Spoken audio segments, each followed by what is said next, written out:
Hello everyone. आज हम lecture 6 start करने जा रहे हैं और हम अपने लेक्चर की तरफ आगे बढ़ रहे हैं।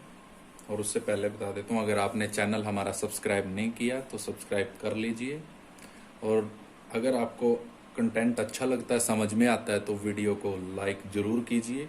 इससे हमारा हौसला अफजाई होता है ताकि और आपको अच्छे से क्लियर करा सकें, और इससे हमें यह भी पता चलता है कि आपको अच्छे से समझ में आ रहा है। चलो हम आगे बढ़ते हैं। हमारा नेक्स्ट टॉपिक है electric field intensity at A point on axial line. कोई भी एक्सियल लाइन है, उसके ऊपर एक पॉइंट है, टेस्ट चार्ज जो हम लेंगे, उसके ऊपर हमें इलेक्ट्रिक फील्ड इंटेंसिटी बतानी है। और वो उससे पहले मैं आपको बता देता हूँ एक्सियल लाइन क्या होती है। एक्सियल लाइन होती है, जैसे हमने कल पढ़ा था, जो एक इलेक्ट्रिक डायपोल होता है। इलेक्ट्रिक डायपोल क्या होता है? दो चार्ज होते हैं, इक्वल इक्वल चार्ज होते हैं बट अपोजिट होते हैं, ठीक है। और उनको सेपरेट किया जाता है एक स्मॉल डिस्टेंस 2a के द्वारा। और एक्सियल लाइन क्या होती है? इलेक्ट्रिक डायपोल के जो एक्सिस में से जो लाइन पास होके जा रही है उसको हम क्या बोलते हैं? एक्सियल लाइन बोलते हैं। इसके एक्सिस में से, जब मान लो आप ये ऐसे कोऑर्डिनेट बनाते हो, तो ये एक्स एक्सिस, ये वाई एक्सिस, ये जेड, तो ये इसका एक्सिस हो गया ना।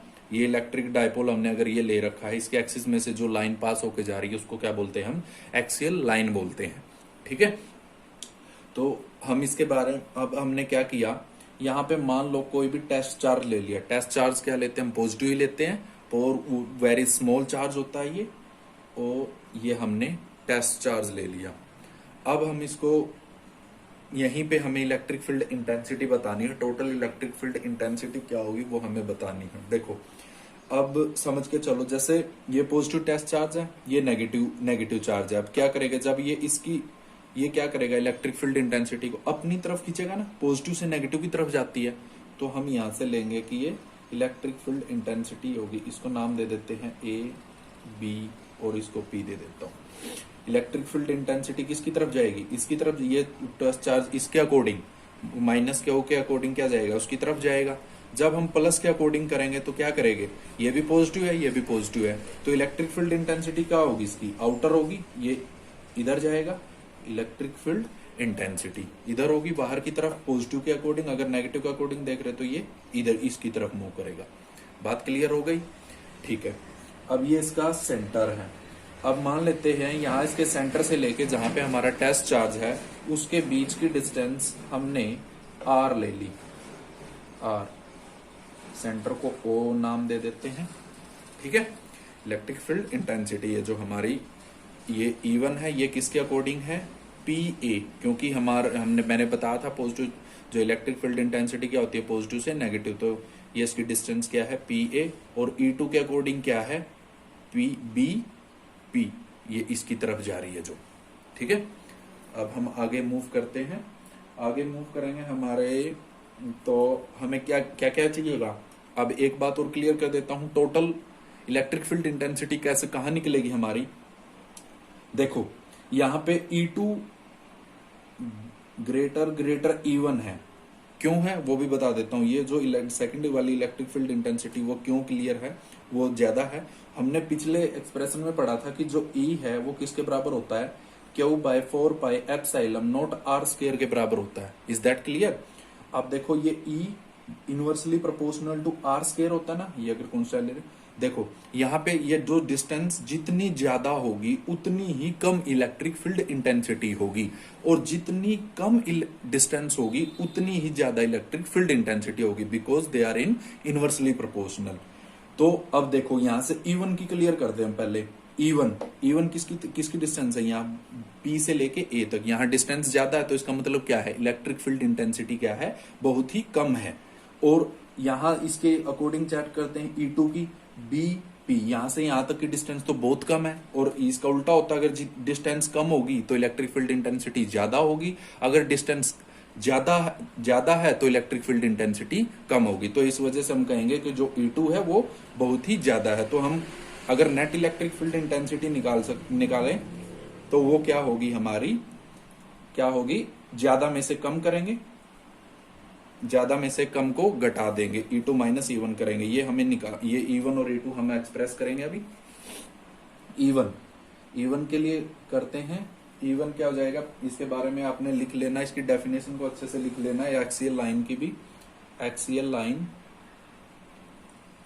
एक्सियल लाइन, एक्सियल लाइन क्या होती है, a line joining with axis of electric dipole is known as axial line. Electric dipole की एक्सिस को जो लाइन ज्वाइन करती है उसको हम बोलते हैं, इलेक्ट्रिक डायपोल की एक्सिस को जो लाइन ज्वाइन करती है उसको क्या बोलते हैं, एक्सियल लाइन बोलते हैं। ठीक है, तो हम ये E1 निकालने जा रहे हैं। E1 हम निकालेंगे तो हमारे क्या हो जाएगा, E1 हम निकालते हैं। E1 देखो अकॉर्डिंग किसके है, किसके रिस्पेक्ट में है, नेगेटिव चार्ज की रिस्पेक्ट में। मैंने बताया ना ये टेस्ट चार्ज था, पॉजिटिव था, अगर नेगेटिव ले रहे तो ये क्या करेगा, इसको अट्रैक्ट करेगा, इसकी तरफ आएगा, तो E1 क्या हो जाएगा, Q/4πε नॉट। डिस्टेंस होती है, डिस्टेंस कैसे लेंगे, पॉजिटिव से नेगेटिव की तरफ जा रही है, मतलब P से A, PA का स्केयर। ठीक है, ड्यू टू नेगेटिव चार्ज कर लेते हैं, या जैसा भी आप लिखना चाहोगे लिख सकते हो, due to negative charge, electric field intensity E1 due to negative charge. Is that clear? ठीक है, अब PA है, ये भी वैल्यू इसके साथ ही रखते चले जाते हैं, Q/4πε0 PA की वैल्यू निकाल लेते हैं। PA की देखो, यहां से ये भी A है, ये यहां से यहां भी A है, ये हमने R मान रखा है, ये पूरा का पूरा PA क्या हो जाएगा, R ये यहां तक है और ये A ये हो गया, तो थोड़ा और एक्स्ट्रा, तो पूरा का पूरा क्या बन जाएगा, ये R plus A, R plus A। यह थोड़ा अगर आपको कंफ्यूजन हो रही है तो मैं आपको बता देता हूं, PA किसके बराबर हो जाएगा, PO प्लस OA। ठीक है, तो आपने ये वैल्यू रख देनी है, इसको इक्वेशन फर्स्ट मान लीजिए। सिमिलरली क्या हो जाएगा, E2, थोड़ा सा फास्ट कर रहा हूं क्योंकि वीडियो ज्यादा लेंथी बन जाएगी, आपको ऐसे समझाना पड़ रहा है। E2 के लिए हम करेंगे, E2 क्या है, किसके लिए है, पॉजिटिव के लिए है ना, E2 हमारी पॉजिटिव के लिए है, positive charge, due to positive charge, electric field intensity या E2 due to positive charge, positive charge. E2 क्या हो जाएगा हमारा, Q/4πε0। अब इसके डिस्टेंस के देखो, ये पॉजिटिव है, ये इधर पॉजिटिव एक्सप्रेस कर रहा है, इसकी तरफ जा रहा है ना, तो हम इसको BP ही मान लेते हैं, BP इसका स्केयर। E2 इसकी वैल्यू B लिख लेते हैं, Q/4πε0 BP की वैल्यू। देखो ये पूरा का पूरा क्या है हमारा, R है, और ये डिस्टेंस कितनी है, A है। अगर पूरे में से R, पूरे के पूरे R में से ये A घटा दे तो ये डिस्टेंस बच जाएगी हमारे पास। देखो क्या हो जाएगा, BP हमारा किसके बराबर हो जाएगा, पूरी OP में से OB घटा दे तो हमारे पास ये BP बच जाएगा। OP कितना था मेरा, R, और OB कितना है, A, तो मेरे पास यही बचेगा ना, तो क्या हो गया, R माइनस A इसका स्केयर। ये इक्वेशन सेकंड हो गया। ठीक है, क्लियर है हेयर? ये मैं आपको पहले बता चुका हूं, E2 क्या है, ग्रेटर E1 है। अगर E1 है तो नेट इलेक्ट्रिक क्या हो जाएगा, so net electric field intensity क्या हो जाएगी, नेट इलेक्ट्रिक फील्ड इंटेंसिटी क्या हो जाएगी, E बराबर E2 minus E1, E2 minus E1 हो जाएगी। अब आगे एक्सप्रेस करते हैं इसको, E इक्वल टू, ये हमारा E2 माइनस E1 आया था, ये वैल्यू हम इसके अंदर रखेंगे। E2 की भी वैल्यू आ चुकी है, E1 की भी वैल्यू आ चुकी है, सो पुट आउट हेयर। तो हमारे पास E किसके बराबर हो जाएगा, E2 की वैल्यू क्या थी, Q/4πε0 R माइनस A इसका square minus Q/4πε0 R plus A इसका स्केयर। ठीक है, अब देखो ये इसमें से कॉमन है, कॉमन निकाल दो, Q/4πε0 अंदर क्या बचा, 1/R माइनस A इसका स्केयर, 1/R प्लस A इसका square.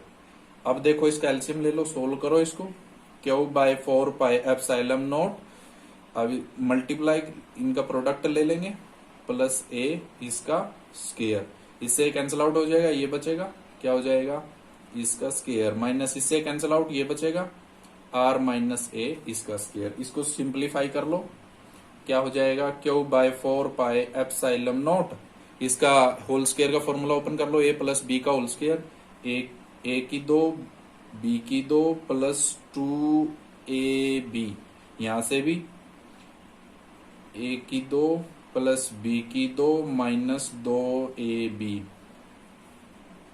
Dividing by R minus A इसका स्केयर और आर प्लस ए इसका square is equal to Q by 4 pi epsilon not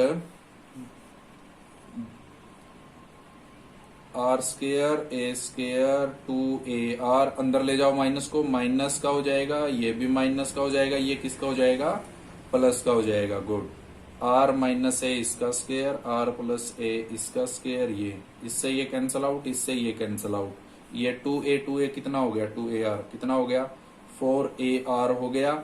और नीचे देखो ये हम इसको सोल्व करके थोड़ा सा एक्सप्रेस कर सकते हैं, जैसे ए स्केयर बी स्केयर है तो हम इसको ऐसे लिख सकते हैं, ए का स्केयर बी का स्केयर, ठीक है। तो मैं इसको ऐसे लिखना चाहूं तो लिख सकता हूं, तो क्या हो जाएगा मेरे पास, मैं थोड़ा इसको इधर ही एक्सप्रेस करके दिखा देता हूं, आपने समझ लेना है। ये पूरे का माइनस ए आर प्लस ए पूरे का स्केयर, यहाँ पे अंदर फिर फॉर्मूला बन गया ए माइनस बी ए प्लस बी, अंदर क्या हो जाएगा ए की 2 माइनस बी की 2 पूरे का स्केयर, तो मैं इसको पूरा का यहीं पे लिख रहा हूं इसका स्केयर। ये क्लियर है आपको? अगर यहाँ कोई डाउट हो तो आप कमेंट कर सकते हो, अगर आपको कुछ डाउट होता है तो मैं आपको जल्दी रिप्लाई दूंगा। ये क्या होगा 2 इंटू 2ar लिख लो इसको, ठीक है, 2 इंटू 2ar, और हमने चार्ज हमारा कितना चल रहा है क्यू, चार्ज हमारे पास क्या चल रहा है क्यू चल रहा है। अब देखो अब हमने पीछे पढ़ा था, हम पीछे डायपोल को पढ़ चुके हैं, वो हमारा क्या था किसके बराबर आया था, P से डिनोट कराते वो क्या था Q into 2a, Q into 2a, तो यहां से ये क्यू मतलब चार्ज, ये चार्ज हो गया और 2a हो गया, हम इसको क्या लिख सकते हैं P इंटू ये कितना बचा 2r, क्लियर है। और नीचे क्या चल रहा है आर स्केयर माइनस ए का स्केयर पूरे का होल स्केयर, ये हमारी इलेक्ट्रिक फील्ड इंटेंसिटी आ गई एक्सियल लाइन पे। और ये मोस्ट इंपोर्टेंट टॉपिक है, इसको ध्यान से समझना, बार बार देखना, अगर एक बार समझ नहीं आए तो दोबारा से भी देखना इसको। एक इसका स्पेशल केस भी होता है, स्पेशल केस, स्पेशल केस में क्या होता है, इसकी due to short electric dipole, अगर छोटा इलेक्ट्रिक डायपोल हो या मतलब आर है जो वो ग्रेटर ए हो, ए से ग्रेटर आर हो, तब क्या कंडीशन होगी, तो हो गया तो ए क्या होगा नेग्लिजिबल, ए इज नेग्लिजिबल, ए क्या हमारा ना के बराबर है तो हम ए को नेग्लेक्ट कर सकते, तो हमारे पास वैल्यू क्या बचेगी E equal to P 2r by ये नेग्लिजिबल है, इसकी वैल्यू रख देंगे, इसको तो हटा देंगे, तो ये क्या बचेगा r 4 बाई एप्सिलॉन नॉट हमारा चल ही रहा है, ये इसके चलता आ रहा है 4 by epsilon not 4 by epsilon not 4 by epsilon not, तो ये हमारा एक्सप्रेशन आ जाएगा, ठीक है। इसको ध्यान से आपने सोल्व आउट करना है, अगर आपको समझ नहीं आता तो आपको इसको ध्यान से समझना है। आज के लिए इतना है क्योंकि थोड़ा सा लेंथी हो गया, कल हम इक्वेटोरियल के बारे में बात करेंगे। हमसे जुड़े रहिए, आपने फ्रेंड्स को भी बताइए, अगर आपको चैनल पे अगर अच्छा कंटेंट आपको लगता है तो लाइक जरूर कीजिए। मैं आपको कह रहा हूँ कि आप अपने नोट्स बनाते चलिए और कमेंट भी जरूर कीजिए। Thank you.